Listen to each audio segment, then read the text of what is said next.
Buenas tardes, bienvenidos al Ateneo. Esta tarde tenemos aquí esta mesa tan poblada de señoras, ¿no? Ahora al principio, bueno, va a haber una exposición. Primero hablas tú, luego ella y luego María Samperio, sí.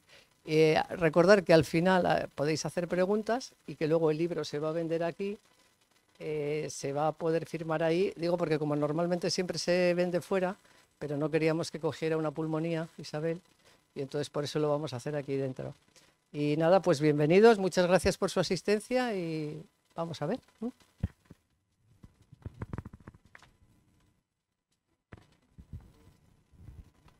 Buenas tardes. Lo primero que quiero hacer es excusar la asistencia del presidente del Ateneo, de Manuel Ángel Castañeda, que tenía un compromiso y no ha podido venir. Y yo, sin más, yo soy Lola Gallardo, yo soy la presidenta de la Asociación de Periodistas de Cantabria. Me acompañan en la mesa María Ángeles Samperio, que es a ver si lo digo bien, presidenta del Consejo de Género y miembro del Comité Directivo de la Federación Internacional de Periodistas, ¿no? Y María Grigelmo, que es la autora del libro. Me gustaría que el lector deje un poco de lado sus prejuicios, sus estereotipos y todo aquello que le han ido diciendo a lo largo de todos sus años y se pare a reflexionar sobre si lo que estamos haciendo o lo que se ha hecho hasta ahora es lo mejor que podemos hacer para mejorar la sociedad. Si no, debemos empezar a hacernos preguntas. Estas son palabras de María Grigelmo, que hoy nos invita a pensar sobre periodismo, mujer y género. María es periodista, máster en comunicación con fines sociales, es cofundadora de la Asociación de Periodistas Feministas de Castilla y León y coautora del libro Nietas de la Memoria, relatos sobre nuestras abuelas en la guerra y posguerra, además de haber sido ser miembro de la plataforma Las Comunicadoras Paramos, de cuyo manifiesto fue coimpulsora y corredactora. Hoy presentan el Ateneo claves para un periodismo feminista. El objetivo de este libro es poner en manos de los periodistas las herramientas necesarias para mejorar la manera en la que se abordan todas las informaciones y aportar un punto de vista igualitario a la hora de afrontar las noticias. Y para ello incluye más de 300 preguntas que los medios de comunicación deberían de hacerse antes de elaborar una información y ejemplos de lo que es el buen y el mal periodismo. Hay que tener en cuenta que en la actualidad no nos extraña ver a las mujeres periodistas ejerciendo su profesión en la televisión, en la radio, en los periódicos, en las publicaciones digitales, pero no es una realidad que tenga muchos años. El perfil del periodista en sus inicios solo estaba destinado a los hombres, como tantas otras profesiones, médicos, abogados, banqueros e ingenieros. Es por ello que hasta la mitad del siglo XX, las mujeres que querían informar o comunicar a través de sus palabras o de sus fotografías tuvieron que luchar contra la sociedad machista que no veía con buenos ojos que ellas pudieran desempeñar ese papel fuera de casa. Cómo una mujer podía recorrer medio mundo capturando imágenes de una guerra cuando su lugar, y digo lugar entre comillas, era estar en casa con sus hijos y su marido. O cómo una mujer podía firmar excelentes artículos periodísticos. A estos retos se enfrentaban a diario las mujeres que convirtieron su pasión por el periodismo en su profesión y gracias a ellas el mundo tal y como lo conocemos hoy es un poco más igualitario. Sin embargo, no todo está dicho y no todo el camino está andado. Debemos reflexionar porque, desde mi punto de vista, un periodismo sin perspectiva de género es un periodismo incompleto y síntoma de una sociedad que no es igualitaria. Las mujeres hemos dado pasos de gigante, pero somos todavía invisibles en muchos medios de comunicación. Presidimos instituciones, congresos, departamentos, pero apenas se nos ve en los periódicos ni se nos escucha en las radios. Pintamos, escribimos, componemos, dirigimos orquestas, creamos arte, pero no se nos ve. Nadie duda de que hubo escritoras espléndidas en todas las épocas, dignas de ocupar un lugar destacado en las mejores enciclopedias o artistas dignas de tener colgadas sus obras en los mejores museos, pero sin embargo, en muchas ocasiones no están. Escriben y protagonizan noticias, pero demasiadas veces son invisibles. Vemos muchas fotos en los periódicos de hombres con trajes, con corbata, pero ellas en contadas ocasiones salen en las primeras páginas de los periódicos, salvo cuando hablamos de violencia de género. Una reciente investigación, en la que participaron más de 100 países, relevó que solo el 6% de las informaciones que se publican en los medios de comunicación hacen hincapié en la igualdad. Hay que luchar, creo yo, contra todos estos estereotipos si queremos que más mujeres ocupen no solo las salas comunes de las redacciones, sino también los despachos donde se toman las decisiones. Vivimos en una sociedad cada vez más compleja, con pandemias, calentamiento global, inteligencia artificial, y periodistas y medios de comunicación deben dar una respuesta a esta complejidad. Las periodistas demostramos cada día que para realizar un trabajo profesional el género no es un elemento distintivo ni limitante, y solo la formación y la pasión por el trabajo bien hecho distingue a un buen periodista de un mal periodista. El periodismo ha ejercido y ejerce labor de contrapoder y ahora debe construir además una imagen de igualdad entre los ciudadanos. Y termino con una frase de Kamala Harris, primera mujer vicepresidenta de Estados Unidos, dirigida a las niñas y a mujeres de todo el mundo. Sueñen con ambición y sepan que no hay límites para lo que puedan ser. Muchas gracias y sin más doy paso a María Ángeles Amperio, que nos va a hablar ahora del libro que presenta hoy María Grigelmo. Gracias.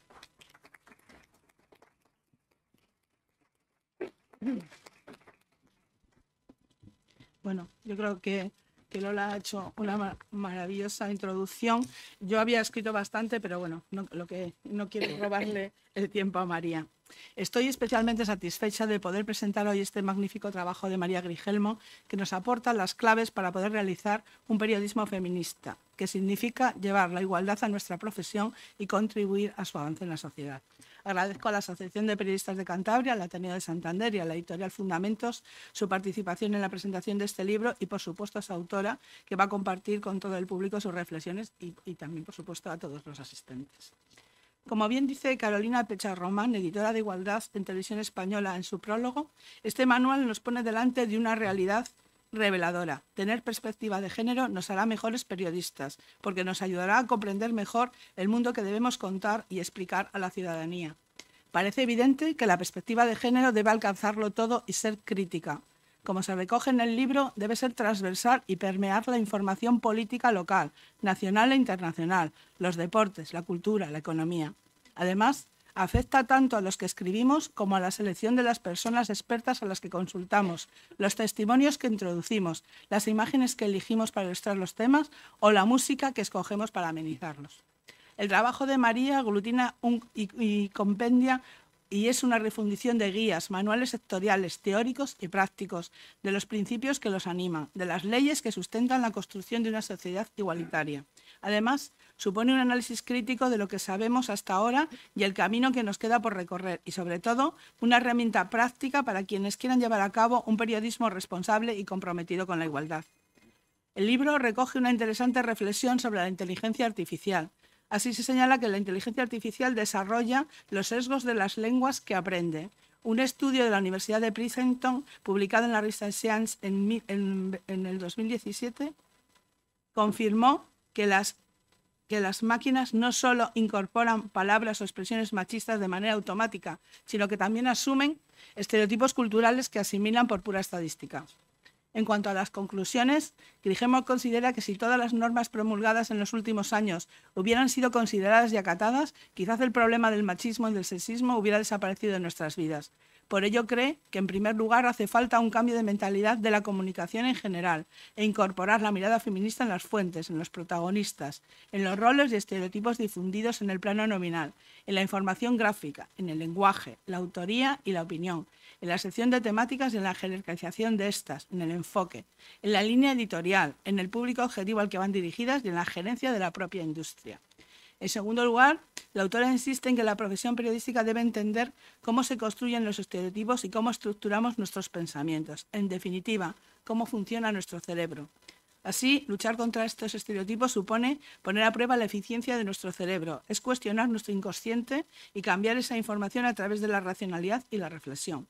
Por todo ello es necesario el compromiso de la profesión, de los medios de comunicación y de las instituciones para lograr una sociedad igualitaria. Hay más contenido y conclusiones, pero creo que ha llegado el momento de que la verdadera protagonista, María Grigelmo, nos explique el excelente trabajo que ha realizado y que estimo una herramienta imprescindible para que podamos conseguir esa visión feminista que nos comprometa realmente con la igualdad. Gracias.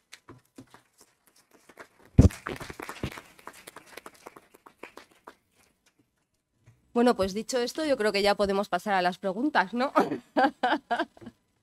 Porque yo creo que tanto Ángeles como Lola, bueno, pues han hecho una buena radiografía de lo que yo he pretendido hacer con este libro. Bueno, lo primero, muchísimas gracias a la Asociación de la Prensa de Cantabria, muchas gracias al Ateneo de esta ciudad y a Editorial Fundamentos por haber confiado en mi trabajo. Si tuviera que elegir una palabra que definiera este trabajo, diría aspiracional. El feminismo y el periodismo comparten esta característica. Aspiran a mejorar la sociedad. Si cada uno de ellos, por su parte, es suficientemente potente, necesario y crucial para mejorar el mundo, imaginaos lo que puede ser imbricados el uno con el otro, retroalimentándose. Sería una explosión de justicia social. El feminismo persigue la igualdad real de oportunidades entre mujeres y hombres. El periodismo, como actividad al servicio de la libertad de expresión y la democracia, persigue a los poderes políticos y económicos y defiende los derechos individuales y colectivos frente a la voracidad del poder y del dinero. Ambos tienen muchos puntos en común, pero hay uno que destaca por encima de todos los demás, que incomodan. Cada uno por su lado, o incomodaban, pero eso es otro tema. Como dijo una vez un periodista del Four State de Chicago, noticia es lo que alguien no quiere que publiques, que luego derivó en una frase que se atribuyó a Hearst y a Orwell. Si el periodismo no incomoda, son relaciones públicas. El feminismo, si no revuelve el statu quo, solo es postureo. El periodismo feminista, como suma de ambas cosas, es, como decíamos, una bomba nuclear de relojería que podría impactar en todo el centro de nuestra cultura patriarcal. Está ahí, latente, y con un ejército de poderes detrás intentando desactivarla. Las mujeres lo sabemos. Desde los 18 años quise entender el periodismo y ejercer. Y desde los 40 quise entender el feminismo y ejercer también. Ambos conceptos son complejos y exigen un esfuerzo de años. Exigen formación y una reflexión profunda de lo que son las sociedades humanas y cómo se organizan. La cultura, la biología, el neurolenguaje, la sociología, las emociones y las luchas de poder que envuelven todas las sociedades.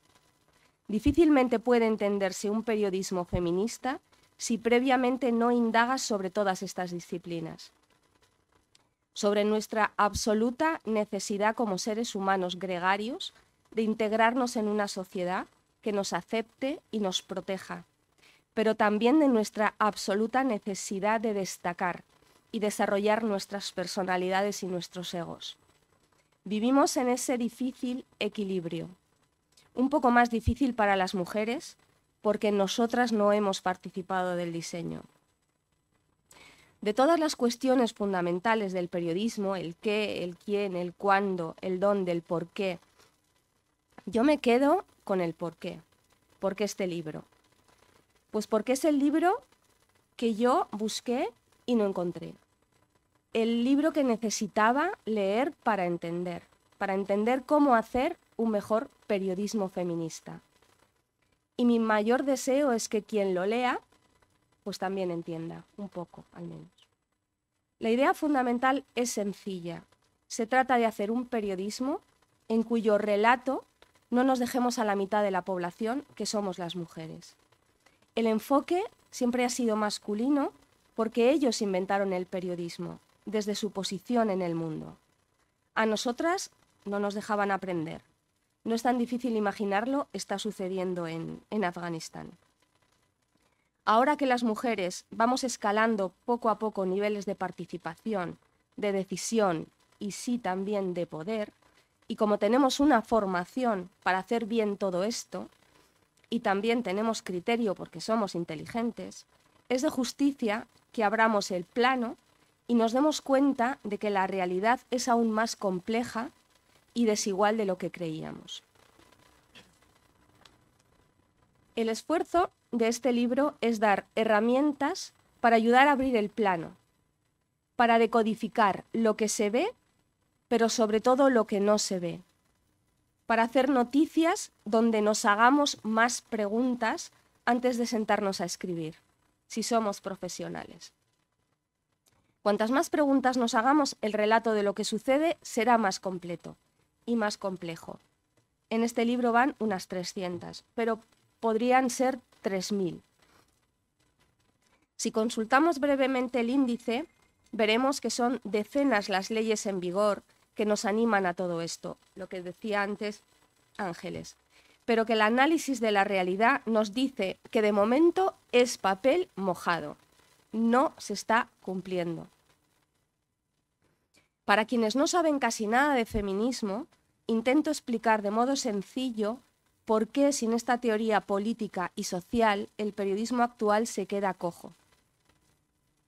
Y ello no se puede explicar sin entender cómo se forman las culturas y el peso que tienen en nuestra educación, y cómo necesitamos el lenguaje para construirlas, y cómo ese lenguaje, a la vez que nos construye, nos constriñe, nos va quitando la libertad, a través de una cosa que se llaman estereotipos, prejuicios, y que cuando dan la cara, a veces ya es demasiado tarde. Y ya estamos en el pozo donde nada se ve. El lenguaje no es neutro. En un ejemplo que recojo en el libro aparecen estos titulares. Ladillo, que es un título pequeñito que hay dentro del texto. Luchó Macron, luchó por una Europa de los hombres. El País 2019. Otro titular.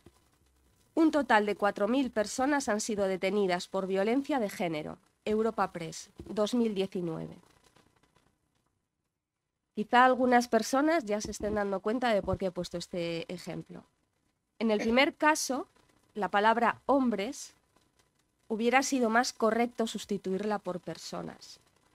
En el segundo caso, la palabra personas hubiera sido más correcto sustituirla por hombres. En estas decisiones hay machismo. Me permito leeros un trocito del capítulo dedicado a los estereotipos. El correo de transmisión de los estereotipos y prejuicios hay que buscarlo en las palabras, en las expresiones, en las imágenes de todo tipo de producción cultural o coloquial, o en los manuales y libros. Si tu marido te pide prácticas sexuales inusuales, sé obediente y no te quejes. Si él siente la necesidad de dormir, no le presiones o le estimules la intimidad. Si sugiere la unión, accede humildemente, teniendo siempre en cuenta que su satisfacción es más importante que la de una mujer. Esto lo decía la sección femenina en 1940 hasta 1977. Todo es educación en género. En un artículo escrito en El País se destacaba que entre las palabras que más se usan para describir a las mujeres están hermosa, encantadora, preciosa, sexy, soltera, fértil o exquisita. Para ellos los adjetivos más frecuentes eran justo, pacífico, racional, honorable, brutal o valiente. Otro ejemplo son las expresiones hechas. Mujer tenías que ser. Detrás de un gran hombre siempre hay una gran mujer. No seas nenaza, los niños no lloran. Pareces un chicazo. No seas histérica. Pareces un marica. Eres un campeón. Eres una princesa. Corres como una niña. Niño, cuida de tu madre. Protege a tu hermana. Los hombres no. Las mujeres no. Los hombres son. Las mujeres son. Todas ellas repletas de estereotipos que discriminan y van marcando lo que mujeres y hombres debemos ser. Lo más granado del machismo aparece en los refranes. ¿En qué se parece la mula y la mujer? En que una buena paliza las hace obedecer. Con la mujer, ojo alerta, mientras no la vieres muerta. Tiran más 2 tetas que 2 carretas. O frases de hombres célebres. El macho es por naturaleza superior y la hembra inferior. Uno gobierna y la otra es gobernada. Este principio de necesidad se extiende a toda la humanidad. Esto lo dijo Aristóteles. Las niñas sufren toda la vida el trauma de la envidia del pene, tras descubrir que están anatómicamente incompletas. Esto se le ocurrió a Sigmund Freud. La política pertenece a los varones, igual que les pertenece la racionalidad, la jerarquía, la cultura, el temple, el valor, el carácter y la capacidad de acuerdo. Las mujeres deben estar excluidas de la política, limitarse al buen arreglo de su casa, la obediencia, la dulzura y en general facilitar la libertad y el éxito de los varones a cuya autoridad han sido subordinadas. Esto lo dijo Rousseau.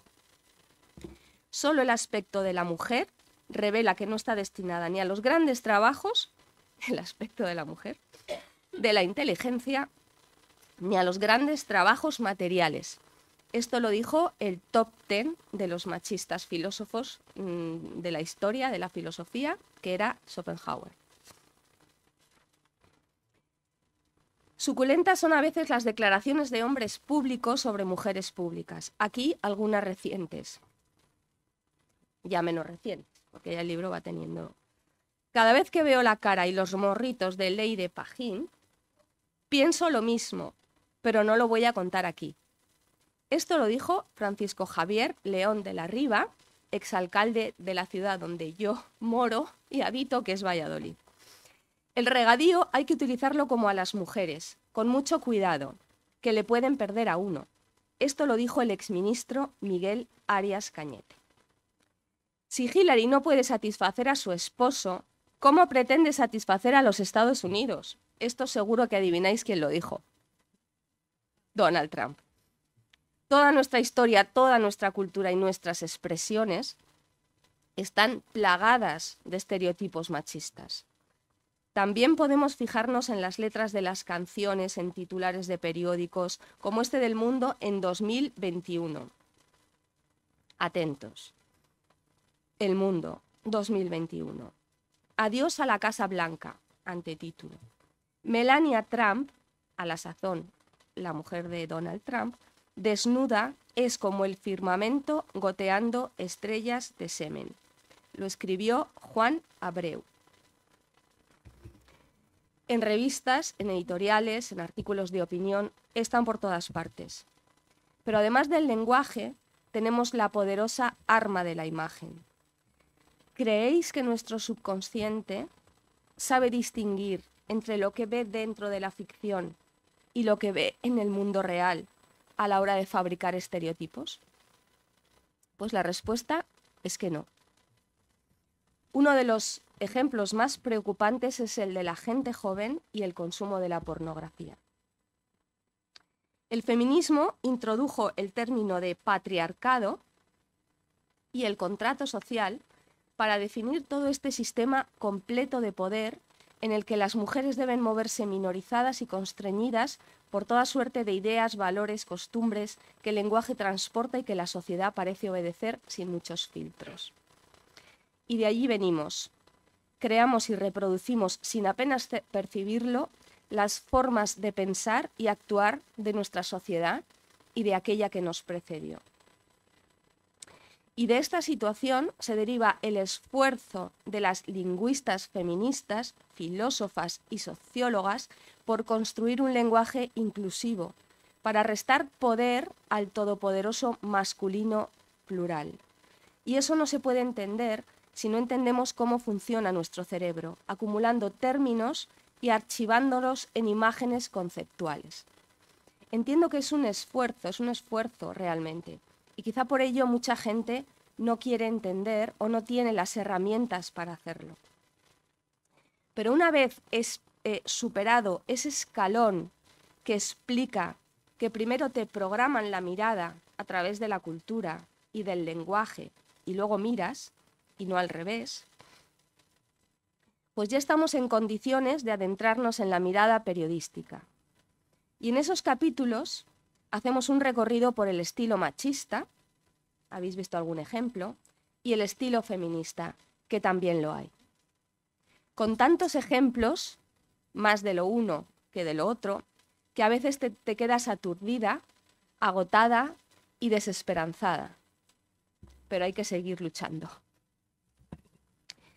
Y también nos detenemos en la situación actual de las mujeres, periodistas y sus particulares brechas salariales y techos de cristal. Y en la situación de las mujeres como sujeto de las noticias. Un ejemplo, en un estudio que hicimos en Castilla y León, en el 2018, el 12% de los directores de los periódicos de esa comunidad eran mujeres. El 12%. Somos el 51% y pico de la población española, pero no aparecemos como protagonistas en más allá del 26% de las noticias. En la segunda parte del libro he intentado empatizar con periodistas o futuros periodistas o lectores, como ustedes quizá, que quieran adentrarse en estas páginas de la manera más rápida. Y en cada capítulo he intentado reproducir una sección de un periódico o de un medio de comunicación, diseccionando los problemas que nos encontramos, las barreras que nos impiden avanzar, las preguntas que nos deberíamos hacer, algunas al menos.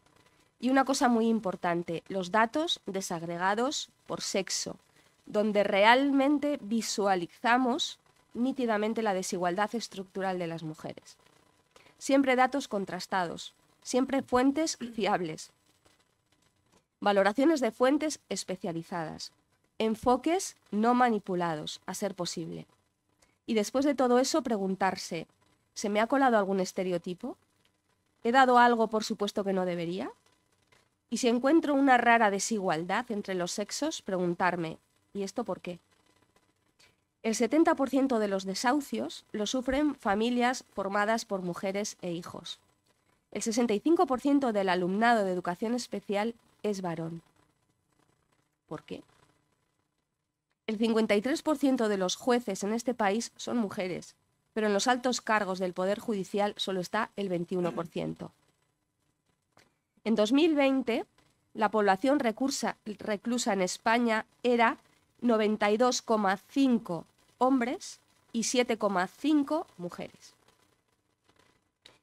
Entre 2015 y 2019 se archivaron 290.000 denuncias, lo que supone el 37,49% de las 770.000 planteadas por violencia machista.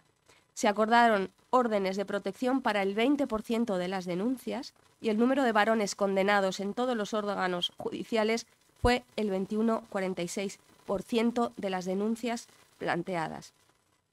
Aproximadamente, perdón, me estoy quedando sin voz. Aproximadamente los expertos y expertas nos dicen que las denuncias suelen ser el 20% de la realidad. En 2020, solo 2 de cada 10 hombres comparten en igualdad las tareas domésticas. Ellas dedican el doble de tiempo que ellos a los cuidados. Y los periodistas debemos preguntarnos, ¿y eso por qué? ¿No debemos los periodistas sacudir las alfombras? ¿No debemos incomodar?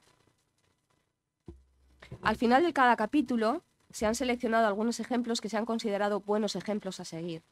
Todos estos datos, como ustedes pueden comprobar, perfilan de una manera un poco nítida cómo es la sociedad española de los años 20 que nos ha tocado vivir. Y así el periodismo se hace mucho más grande porque acercamos mucho más el foco.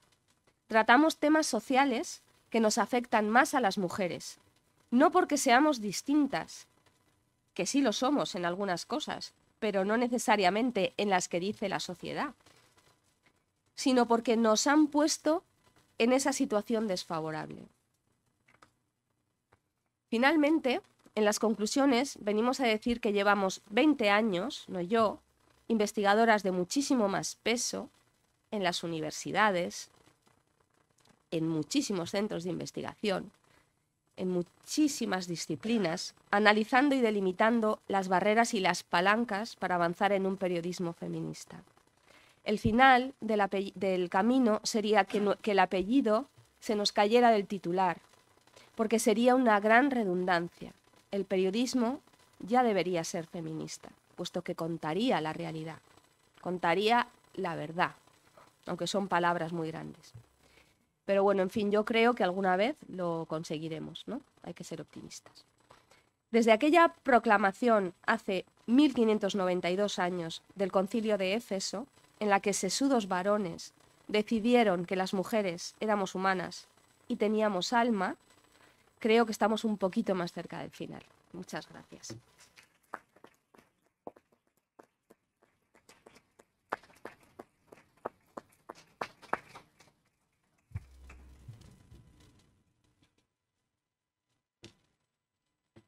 Pues bueno, no sé, dicho esto, no sé si os apetece conversar, hacer alguna pregunta o alguna cosa referente a esto. Buenas tardes. Quiero hacer una pregunta y luego contar una anécdota. Para mi gusto, tremenda, pero que el público lo diga. La pregunta es, si como dicen algunos, porque les parece machista eso de detrás de un hombre hay una gran mujer, entonces invierten y dicen detrás de una gran mujer hay un gran hombre. Me parece igual de machista. Detrás de una gran mujer hay su trabajo y sus estudios. Claro. Me parece así, no sé, ¿qué opinan las mujeres?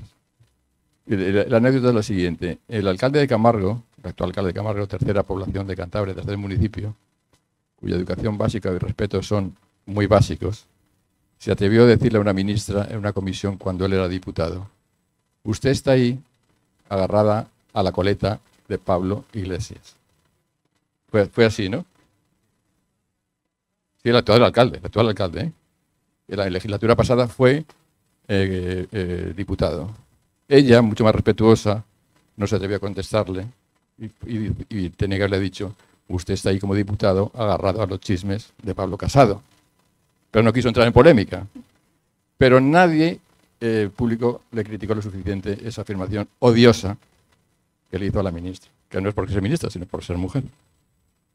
Usted está ahí porque llegó agarrada a la coleta de Pablo Iglesias. Me demuestra su formación, que es básica. Sí, es verdad. Efectivamente, lo seguimos escuchando. El machismo está ahí porque la cultura es machista, porque nos han educado en una cultura machista que divide a mujeres y a hombres, y que les dice a los hombres que pueden hacer unas cosas y a las mujeres que pueden hacer otras, y que los hombres son y pueden estar en unos sitios y las mujeres son y deben estar en otros. Por eso es importante que los periodistas entiendan que el enfoque con el que hay que hacer cualquier noticia es entender que de partida hay una desigualdad. De partida hay una desigualdad. Sea lo que estemos hablando, probablemente las mujeres estén en una situación peor, porque la sociedad les ha puesto en una situación peor. Y desde ahí empezar a hacer preguntas.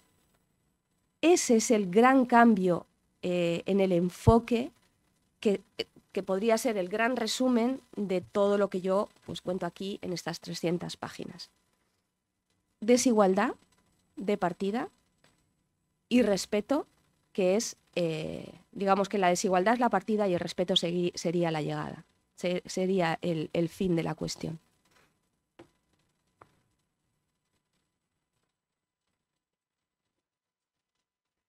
Gracias por tu intervención y sobre todo por tu investigación. Gracias. Yo hay un tema que siempre me ha preocupado bastante, es el tema del lenguaje, que algo has aludido a ello, y ahora se habla mucho del lenguaje inclusivo. Yo creo que es un camino que sobre todo los periodistas jóvenes, los más noveles, pues igual lo ven bastante claro, pero a la hora de escribir yo creo que es un poco complicado. Vamos a estar todo el día compañeros, compañeras, alumnos, alumnas. ¿Cómo se puede alcanzar, digamos, un lenguaje un poco uniforme? No sé si usando el plural majestático o de qué forma. Pues, es un problema serio. Realmente el libro lo explica. Una opción entre a lo mejor 20 es decir, señoras y señores, niños y niñas, compañeros y compañeras. que puede estar bien. Tú al principio de la charla lo dices y de alguna manera das la bienvenida a ellos y a ellas. Pero es que hay muchísimas más fórmulas, muchísimas más maneras de redactar una frase en las que puede haber una inclusión de ellos y de ellas sin tener que nombrarlo de manera explícita. No lo voy a explicar aquí, pero en el libro lo puede leer y es verdad que es un esfuerzo, es una práctica como lo es cualquier deporte. O sea, tienes que practicar para que al final las cosas te vayan saliendo un poco de la mano, ¿no? Y llega un momento, y es verdad, que te rechinan algunas expresiones y tú mismo te vas corrigiendo a medida que lo vas incorporando. Evidentemente, pues en el lenguaje coloquial, pues no, y se te escaparán muchísimas cosas, pero al menos en el escrito sí hacer un pequeño esfuerzo por hacer que las mujeres se sientan nombradas en todos los escritos. Y no te digo ya si son escritos públicos o de la administración. Eso debería ser un algo necesario. Perdone, ella... Gracias. Es que sí que choca esto que decís del lenguaje, ¿no? De querer ser inclusivos citándoles a ellos y a ellas.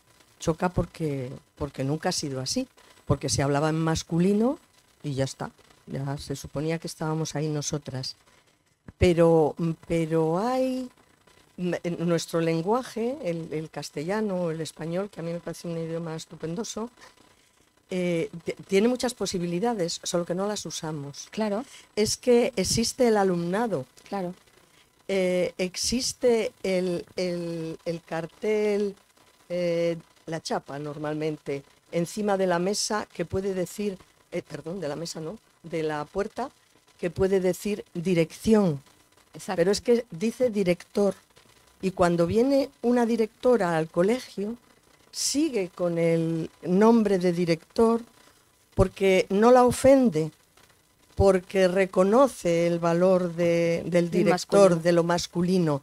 No pasaría lo mismo si el próximo director se encontrase un nombre que dijese directora. Diría, luego, si ponemos dirección, llegamos allí y preguntamos si es el señor director o es la señora directora. Y no pasa nada. Efectivamente. Y porque algunas veces, digamos señores y señoras o compañeros y compañeras, tampoco pasa nada. Yo que ya tengo una edad, reconocía como normal el que en algunos espectáculos teatrales o no sé qué se dijese lo de buenas noches, damas y caballeros. ¿Le parecía mal a alguien? No. Y se especificaba. Cuando las mujeres del común, cuando las feministas empezamos a hacer esas distinciones, parece raro y como perverso. Pero no, son posibilidades que dan nuestro lenguaje. Entonces yo creo que lo que dice la autora, que es ser cuidadosos, ser cuidadosas, a priori ya nos va a hacer entendernos entre nosotros y nosotras mejor. A mí me sorprendió muchísimo, hace muchos años, en un ensayo, la verdad es que no sé sobre qué era, pero la intención era feminista, estaba claro. Estaba escrito entero en femenino. Bueno, es que no me daba la cabeza. Es que, ¿cómo podía estar todo el rato en femenino? Y entonces yo tenía que pensar en lo masculino también. No, tenemos dos palabras. El masculino no nos daba esa preocupación. Tenemos dos palabras colectivas, que es 3 personas, población y gente, que tienen el género femenino. Perfectamente podríamos estar hablando en femenino, refiriéndonos a estas palabras colectivas, donde se incluyen ellos y ellas. Por ejemplo. Población, personas y gente. Podría estar perfectamente hablando en femenino, en mi cabeza, la palabra personas, ¿no? Todas somos capaces de hacer, todas estamos aquí. Y a mí hay un tema que me preocupa, aparte del lenguaje, que es más complejo, una cosa que es mucho más sencilla, que hemos hablado un poco de ello, en las imágenes, seleccionar las imágenes en los periódicos, en las televisiones, seleccionar la música, que hemos dicho también, y seleccionar las fuentes expertas, que no sean siempre hombres, que hay jueces y juezas, hay médicos y médicas o doctoras. Quiero decir, lo explicas muy bien en el libro, pero aunque se ha avanzado bastante, sí que es cierto que todavía queda bastante por recorrer. Claro, es que hay una cosa, que son los estereotipos, que es el tener a una mujer que está limpiando la cocina. Ese es el estereotipo. Bueno, pues si a nada que tú seas consciente, pues vas a cambiar esa foto y vas a poner un hombre haciendo una labor estereotipada, ¿no? Es cambiar los sexos allí donde el estereotipo te dice que tiene que ser uno de ellos, por ejemplo, ¿no? Pero son muchísimas más cosas. En el libro hablo de los enfoques en la imagen audiovisual y es increíble hasta qué punto se puede manipular para engrandecer un personaje y hacer secundario otro. ¿Os podéis imaginar normalmente quién está en la posición de preponderancia? Pero es increíble. Hay muchas maneras de manipular nuestros ojos. Muchas maneras. No solamente con las palabras, también con la imagen, con la foto fija, pero es que también con la imagen en movimiento. Es impresionante.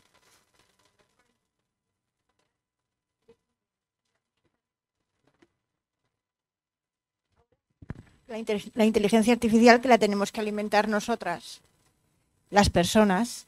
Le dices, ponme una persona cuidando, automáticamente te pone una mujer cuidando. Ponme una persona pilotando, automáticamente te pone un hombre. Claro, porque lo que alimenta la inteligencia artificial son ellos y son ellos, son los hombres.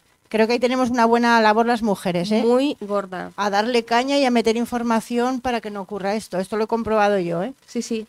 Así es. De hecho, el sesgo de género que tiene la inteligencia artificial nos perjudica mucho, porque sin comerlo ni beberlo estamos siendo discriminadas porque la cultura nos discrimina. O sea, es que es increíble, sí.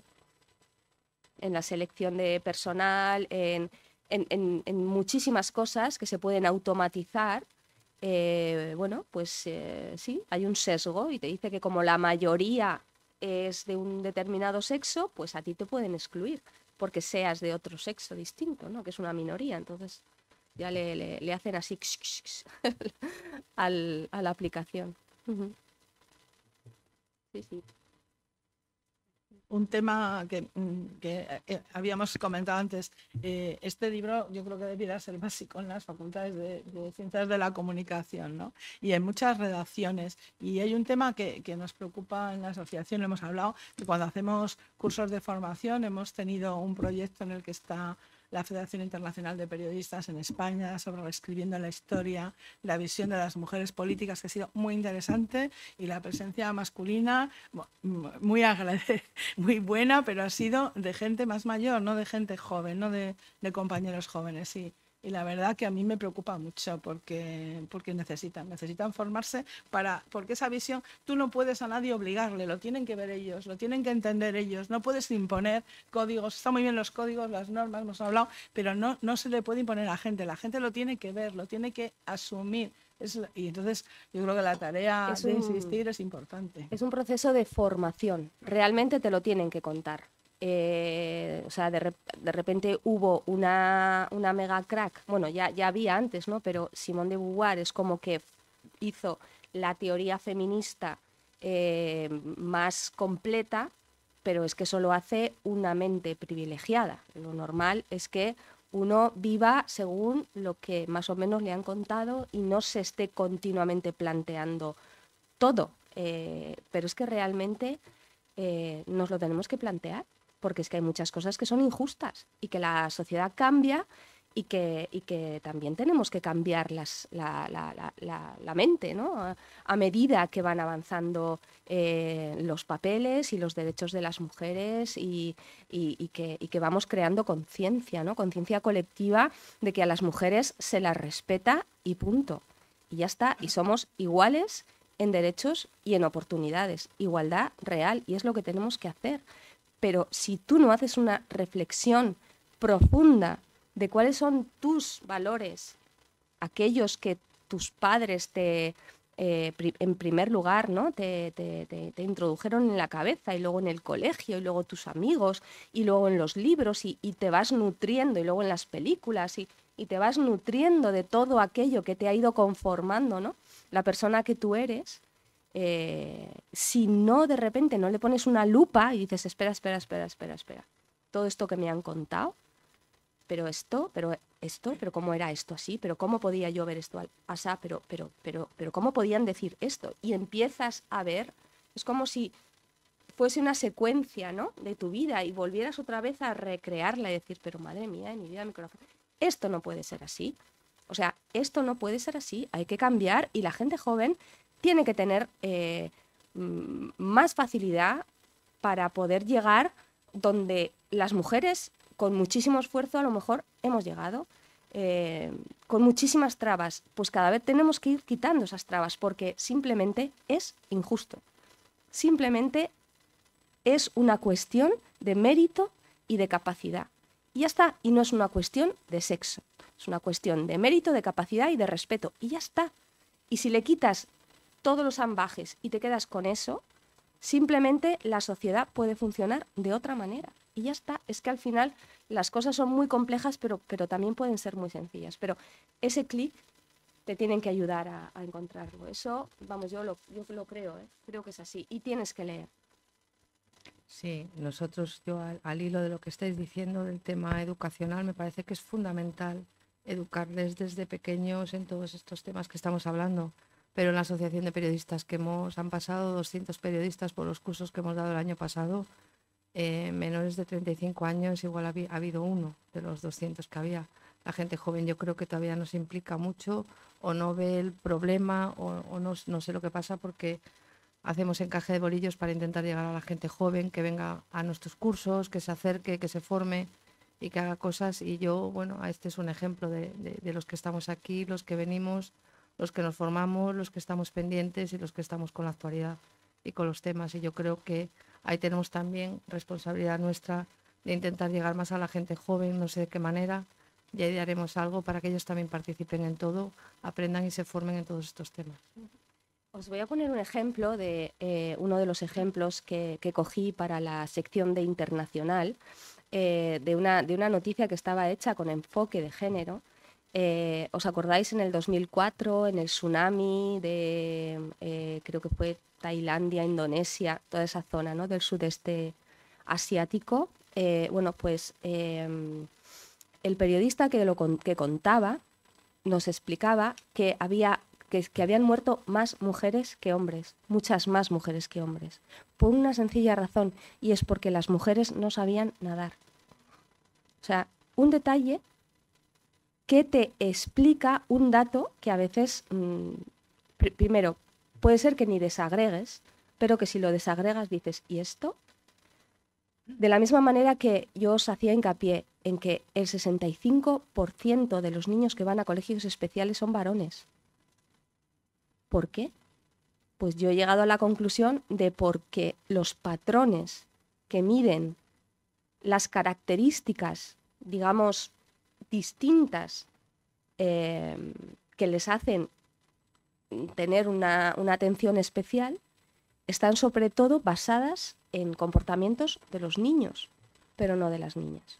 Por eso hay un 65% que es atronador, contra un 35% de niñas. Evidentemente, ahí hay un sesgo. De la misma manera que hay muchos sesgos en la medicina. Bueno, hay muchos datos en el libro que de alguna manera sí que te ponen para tomar conciencia de todo lo que realmente tenemos todavía por delante. y de que el enfoque es la clave. O sea, hay que revisar todo lo que hemos estado y algunas cosas sirven y otras cosas es que no sirven. Están hechos con planteamientos androcéntricos. Por ejemplo, en un libro muy interesante de Caroline Criado, que yo creo que se titula La mujer invisible, cuenta que hay una proporción, no me sé el dato exacto, pero hay una proporción muchísimo más alta de muertes por accidentes de mujeres en el asiento del copiloto que de hombres. ¿Por qué? Porque los ensayos se hacen con la morfología que tienen los cuerpos masculinos. Tienen más masa, tienen más peso y tienen más volumen. Con lo cual, los cinturones de seguridad pues no valen de la misma manera o con la misma eficiencia para los hombres que para las mujeres. Todo hay que verlo con un sesgo de género, porque existe, porque está, porque es. Entonces, cuando nos vamos a los datos y los desagregamos, empezamos a ver que tenemos problemas y que detrás de esos problemas hay pues una falta de atención, de poner el foco en si las mujeres realmente están igual de atendidas en este momento, igual de seguras que los hombres en un supuesto accidente de tráfico. Como eso son miles y miles de ejemplos. Esa es la realidad. Hablabas antes de estereotipos. Hay un estereotipo de altísimo nivel, diariamente que aparece en la prensa, que es el dedicado a la reina doña Leticia. De cada 100 veces que aparece ella, solo 1, 2 o 3 cuentan lo bien que habla, lo lista que es, los discursos como los lleva preparados, cómo se preparan los temas. Generalmente es cómo va vestida. Zapato que lleva, sí. Y cuando se habla, qué bien dice el discurso, le dicen, por cierto, lleva unos tacones de 16 centímetros. Sí. Eso es siempre. Hay mucho de esto todo el rato. Eso lo vimos en el curso este que te he comentado de mujeres políticas y era evidente, ¿no? Como ellos da igual que vayan con traje y tal, mientras ellas, pues acordaros de la Merkel, de los trajes, y siempre estaban insistiendo cuando ha sido una política, estés de acuerdo o no con ella, una política de mucho peso, y sin embargo, hombre, siempre va con el mismo modelito, va horrible, no va a la peluquería.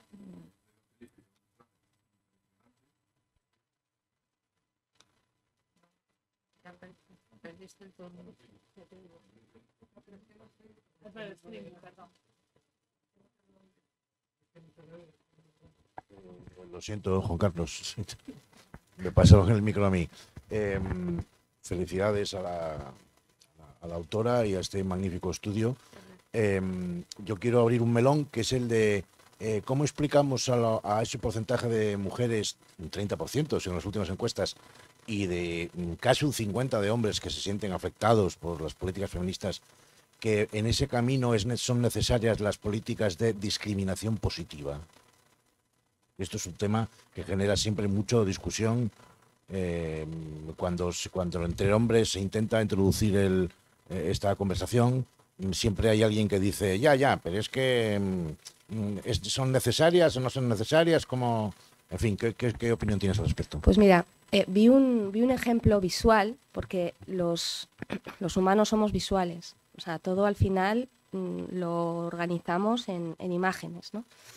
Que definía la diferencia entre la igualdad y la equidad. Y era 3 niños de distintas alturas que estaban encima de cajones de distintas alturas. De tal manera que el más alto tenía el cajón más pequeño, el mediano tenía el cajón mediano y el más pequeñito tenía el cajón más alto. Y todos podían ver por encima de la valla. Así, ha habido una discriminación toda la vida y necesitas contrarrestar esa discriminación para poder poner la sociedad en una situación de igualdad. Si nunca ha habido mujeres en la esfera pública, tendrás que sacar mujeres, porque una vez que las ves, las normalizas, porque necesitamos ver, necesitamos tener referentes. Por eso siempre nos han ocultado, para que las mujeres no sintiéramos que podíamos hacer cosas. En el momento en que tú tienes a una mujer de referente que ha hecho, tú te puedes plantear, pues a lo mejor yo también. Si ella puede, yo también puedo. Porque lo primero que hacemos cuando somos conscientes de nosotros mismos a los 2 años, sabemos que somos chicas o que somos chicos, ¿no? Te fijas en mamá, te fijas en papá, porque papá es como yo, mamá es como yo. Empiezas a imitar el que es como tú. Y de esa manera, o sea, con referentes. ¿Por qué hay discriminación positiva con las mujeres? Porque no hay referentes.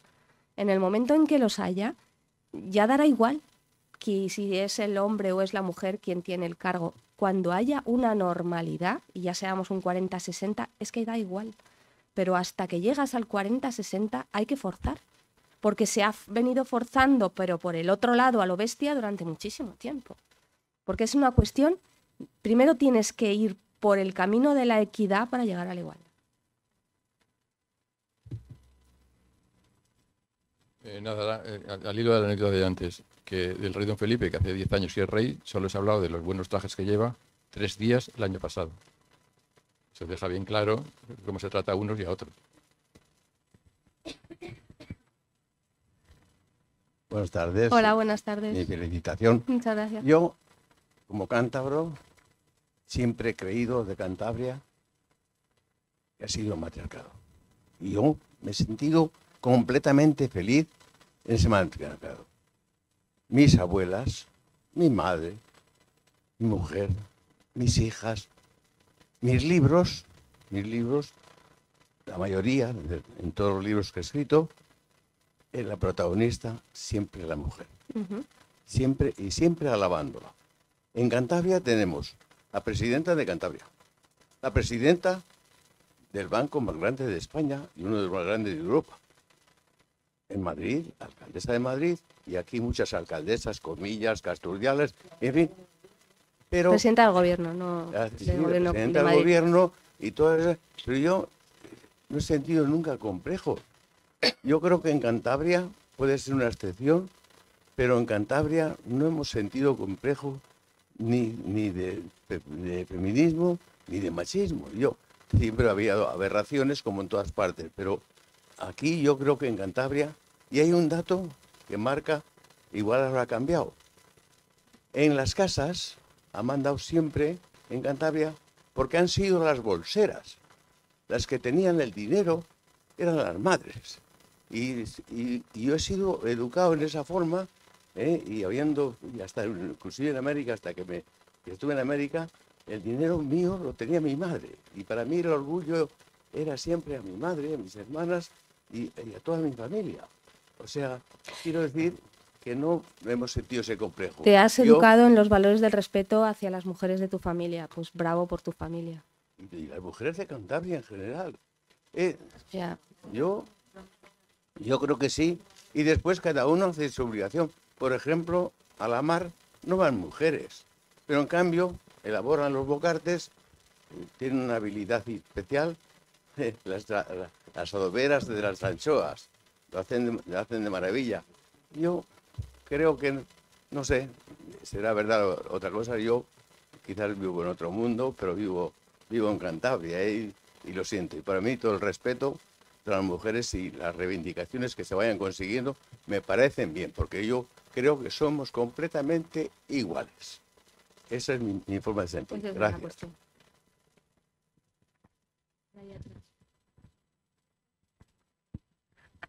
Gracias. Es una manera de mirarlo. Una cosa es el amor, el respeto, el aprecio por las mujeres de nuestras familias que tanto nos han cuidado durante generaciones, y otra cosa es darte cuenta de qué hemos hecho con ese trabajo y ese valor, en qué les ha repercutido a ellas, o si solo nos ha repercutido a los que hemos gozado de sus cuidados. Vamos a ver, exactamente, siendo alcaldesa de esta ciudad, la señora Gema Igual, hemos conseguido una calle, cambiarla el nombre de Columna Sagardía por Calle de las Rederas. ¿Por qué? Porque, claro, las mujeres no iban a la mar.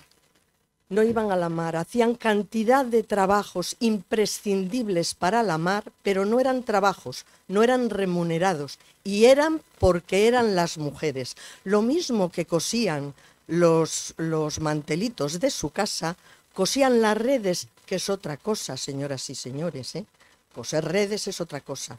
Estar sentada en la calle cosiendo las redes mientras cuidaban de sus hijos e hijas, porque como las mujeres hacemos varias cosas a la vez así, y tenían, claro, la comida preparada. Y nunca habían tenido ese reconocimiento, no habían cotizado por ese trabajo, no habían tenido sueldos regularizados, y con un gobierno del señor Revilla fue cuando conseguimos que se las regularizase y que una pudiera ir a darse de alta de trabajadora de rederas.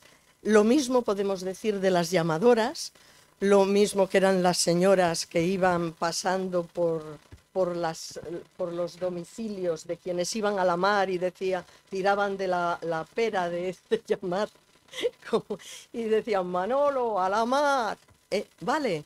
Ese era un trabajito para el que había que levantarse a las 2, a las 3, a la hora que fuese la marea. Pero las llamadoras eran, tú si habías nacido en una familia de pescadores pues hacías eso. Pero lo mismo que hacías el desayuno, ¿eh? Si no trata. Y ahora estamos hablando de otra cosa. Estamos hablando no del amor que tenemos a esas personas que nos cuidaron y que hicieron tanto por nosotras. Estamos hablando del respeto y del derecho.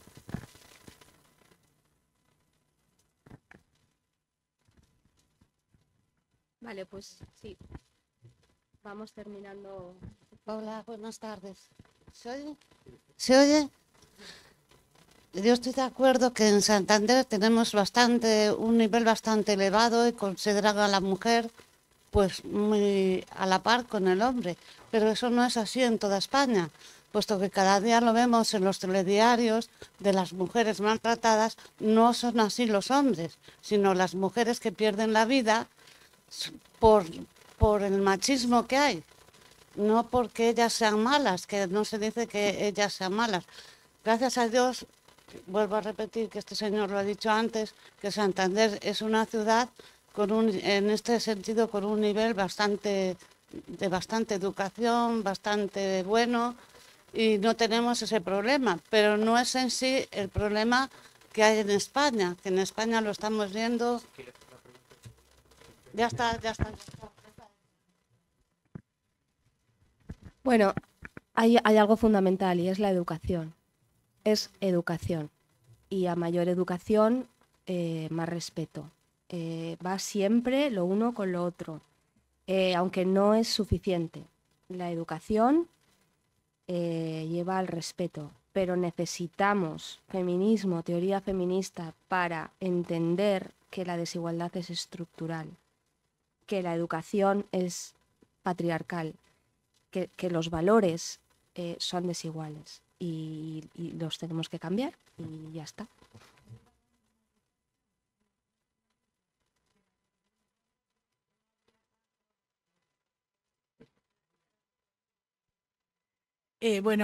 Damos por concluido el acto, pero el que tenga interés en comprar el libro, os lo vendemos aquí y os lo firma María. Muchas gracias. Gracias.